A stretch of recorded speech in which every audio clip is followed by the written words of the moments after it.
मोंजो तूस मी आहे रोहिणी गोसावी आणि तुमचं स्वागत आहे माझ्या यूट्यूब चॅनलमध्ये ज्याचं नाव आहे नोमॅड रोहिणी। तर आपण पॅरिस ऑलिम्पिकशी रिलेटेड एका अशा ठिकाणी आलोय जिथून तुम्हाला पॅरिस ऑलिम्पिक घर बसल्या टीव्हीवर जे दिसतंय ते कुठून ब्रॉडकास्ट होतंय आणि ते कशा पद्धतीने ब्रॉडकास्ट होतंय हे मी तुम्हाला आता दाखवणार आहे। आणि हा जो टीव्ही आहे आणि ह्याची जी क्वालिटी आहे ती एक वेगळी क्वालिटी तुम्हाला घरात बसल्या बसल्या दिसणार आहे। आणि ही क्वालिटी तुम्हाला घरात बसल्या बसल्या दाखवणारे जी व्यक्ती आहे ती आपली एक मराठमोळी महाराष्ट्रीयन व्यक्ती आहे ज्यांचं नाव आहे रवी वेल्हाळ। आणि आपण आज त्यांच्याशी गप्पा मारणार आहोत। त्यांनी 8K, हा हे मी सांगायचं विसरली की ही जी क्वालिटी आहे ती आहे 8K।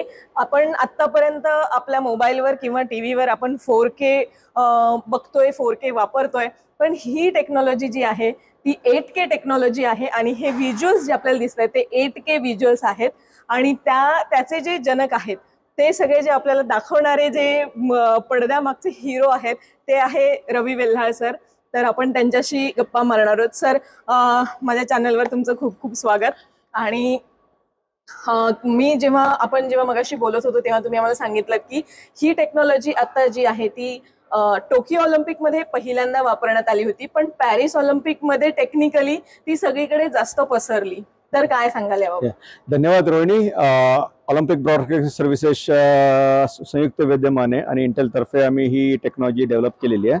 तर जसं तुम्ही म्हटलं, टोकियो ऑलिम्पिक मध्ये ज्यावेळेला ही टेक्नॉलॉजी केली 8K 60 फ्रेम पर सेकंड HDR, आम्ही ती ब्रॉडकास्ट HEVC स्टँडर्ड मिळत केले। आणि त्यासाठी ब्रॉडकास्ट ग्रेडसाठी 60 Mbps ते 100 Mbps त्याला स्पीड लागत होता, 80 ते 100 Mbps। तर पॅरिसमध्ये आम्ही काय केले, 100 Mbps ही आपल्या घरात म्हणजे कमीत कमी तुम्हाला 1 गिगाबिट्स पर सेकंडचं कनेक्शन पाहिजे। त्यामुळे ही जी सर्वदूर प्रसारित करण्यासाठी किंवा डेमोक्रेटायझेशन म्हणतो त्यासाठी ते चॅलेंजेस किंवा अडथळे होते। तर पॅरिसमध्ये आता आम्ही काय करतो की सेम क्वालिटी अर्ध्या बँडविड्थमध्ये आता, म्हणजे समजा तुमच्या घरात जर का 200 Mbps इंटरनेट कनेक्शन असेल तर तुम्ही 8K ही सेम क्वालिटी अत्यंत व्यवस्थितरित्या बघू शकता, त्या टेक्नॉलॉजीचा आनंद घेऊ शकता। हा त्या दोन टेक्नॉलॉजी मधला फरक आहे। तर भारतात पहिल्यांदा मी गर्वानं सांगू शकतो की भारतात मुंबईत विस्लिंगवूड फिल्म स्कूलमध्ये आपल्या फिल्म सिटीमध्ये पहिल्यांदा 8Kचं प्रक्षेपण लाईव्ह जे आपण समोर बघताय तीच क्वालिटी आपण तिथं बघू शकता आता। तर सरांनी हे आता आपल्याला दिसत आहेत, पण ह्याच्या मागे त्यांची खूप मेहनत आहे। आणि सगळ्यात इंटरेस्टिंग गोष्ट, हा जो सांगलीचा एक मुलगा होता जो इंजिनिअरिंग करत होता तो 2 वेळा नापास झालेला होता। आणि जसं आपण खूप यशस्वी लोक असतात त्यांच्या अशा वेगवेगळ्या गोष्टी असतात, तर त्यांच्या मागे आणि ते खूप इंटरेस्टिंग गोष्ट ही आहे की त्यांच्या आजच्या यशाचं श्रेय जे आहे ते त्यांच्या अपयशाला देतात। सर, तुम्ही कुठल्या विषयांमध्ये आणि कधी नापास झाला होता? डिप्लोमाला मी 1 वर्ष नापास 10वी नंतर केलेला, त्यामुळे बरंच इंजिनिअरिंग हार्ड होतं त्यावेळेला आणि कळत नव्हतं जास्त। तर डिप्लोमाला ज्यावेळेला नापास झालो त्यावेळेला मी कराटेची प्रॅक्टिस चालू केले। तर महाराष्ट्रात ज्यावेळेला मिनी ऑलिम्पिक झालं त्यात मला ब्रॉन्झ मेडल सुद्धा मिळालं। त्यामुळं कराटे आणि स्पोर्ट्स हा अभ्यासाचा एक फार मोठा भाग आहे ज्याच्यामुळे तुम्हाला अपयशाला सामोरं जाण्याची प्रेरणा मिळते।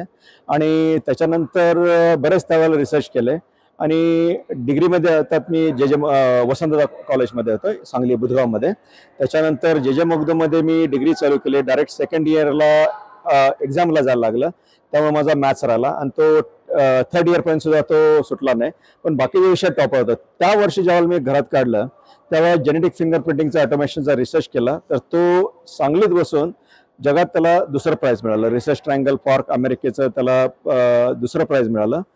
अपयश ही यशाची पहिली पायरी आहे, किंवा अपयश पोहोचल्याशिवाय तुम्हाला यश मिळूच शकत नाही। बरोबर, याच्यात साधारणतः माझी धारणा झाली। हे सुद्धा टेक्नॉलॉजी करताना बरेच फेल्युअर झाले, हे काय आज उठून पॅरिसला आलेलं नाही। जवळपास 10-12 वर्ष, 2008 मध्ये पहिल्यांदा मी बघितलं, 2012 पासून माझं काम चालू आहे। आणि 2024 पॅरिस ऑलिम्पिक मध्ये ही आपण त्याला एक स्टेप टुवर्ड्स डेमोक्रेटायझेशन म्हणतो, किंवा घरोघरी पोहोचवण्याची ही क्रांतीची सुरुवात यात आपण बघत आहे। तर आम्ही इथे ज्यावेळेला मॅडम तुम्ही बघताय त्यावेळेला आम्ही ते सगळे सर्व्हर जिथे हा अक्षरशः हा ब्रॉडकास्टिंग बॉक्स आहे, हा सगळा जो आहे सिग्नल जो येतो तो स्टेडियम मधून 40 गिगाबाइट्स पर सेकंड मध्ये येतो, तो आम्ही कॅप्चर करत नाही, पण ऑलिम्पिक ब्रॉडकास्टिंग सर्व्हिसेस मधून येतो। तो सिग्नल आम्ही घेऊन 48 gigabyte per second to 40 Mbps 1000 पट त्याचं जे कॉम्प्रेशन करून आम्ही इंटरनेटला ते पाठवतो. इंटरनेटच्या माध्यमातून तो जगभरात जातात. कालच थॉमस बॅच इथे येऊन जवळपास अर्धा तास IOCचे इंटरनॅशनल ऑलिम्पिक कमिटीचे प्रेसिडेंट आलेले, बरंच बघून त्यांना फीडबॅक दिला. होपफुली आशा करतो की आपल्याला 2036 ऑलिम्पिक बघायला आपल्याला संधी मिळेल आणि त्यावेळेला ही टेक्नॉलॉजी घरोघरी, त्याची सुरुवात पॅरिस किंवा टोकियो आणि बऱ्याच वर्ष आधी चाललेलं आहे. त्यामुळे पुन्हा आपल्या दर्शकांचा आभार मानतो, आपलं मॅडम आभार मानतो.